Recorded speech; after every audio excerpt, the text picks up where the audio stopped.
Hello and welcome back. Today I decided to do an impromptu review of a movie that I saw last night, Atomic Blonde. This film, starring the illustrious Charlize Theron, super talented, very entertaining. There are a couple things that I want to let you guys in on before you go spend your money on this show. Not to say that you shouldn't, but there's a couple reasons to be wary.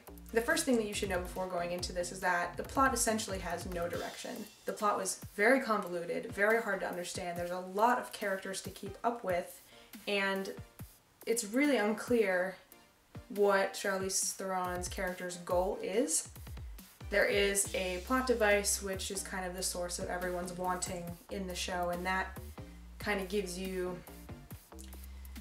a reason to follow. However, over the course of the pursuing of this object, which I won't tell you what it is because it's a spoiler, over the course of Charlize's character pursuing this thing that she needs to get, she starts the movie very much in the same way that she ends it character-wise. There's zero development in her character, so if you're looking for something that's rewarding at the end and that you felt like you've sat through a 2-hour movie and finally come to the other side with a better understanding of her character, sorry, you're not gonna get it. The second thing that you should know about this movie going in is that it is violent. It is violence porn, okay? I went in not knowing that this movie was based off of a graphic novel, but now that I know this, it's starting to click.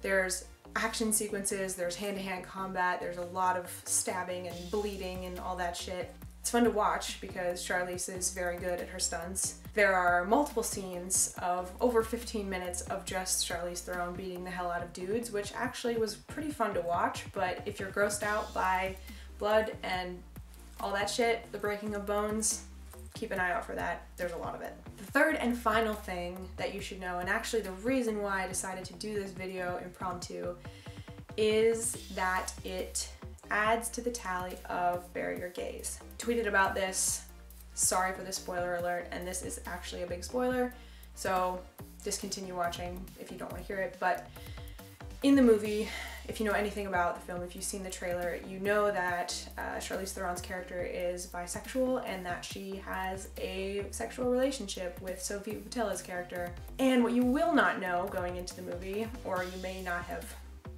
pieced together, is that Sofia Boutella's character dies.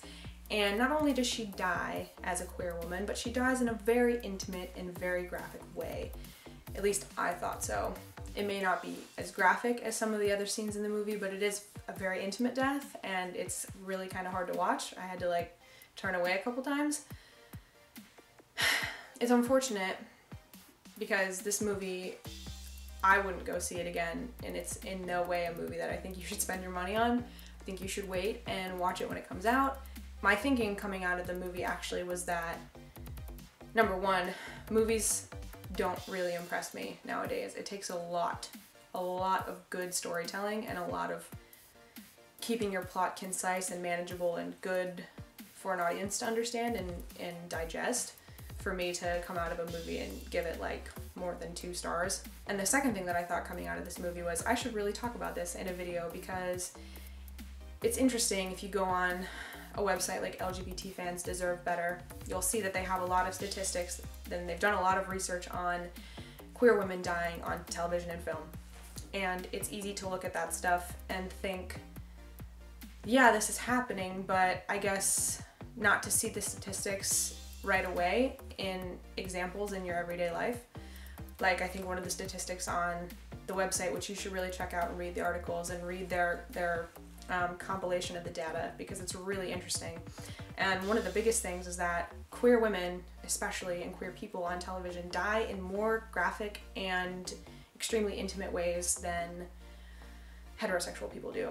And that was a thing that I noticed right away. That was like, wow, that was extremely like hard to watch.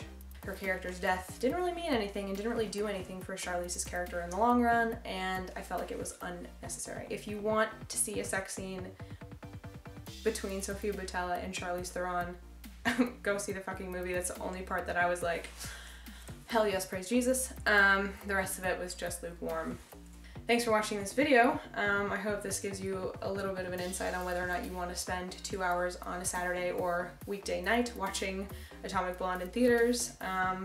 no reason to probably give this movie anything more than a 2 out of 5, but if you guys have seen the movie or if you go see it after this and you want to tell me about it, give me some comments and let me know what you thought about the movie in general and how it applied to Bury Your Gays. Thanks everybody for watching, and I will see you guys next time.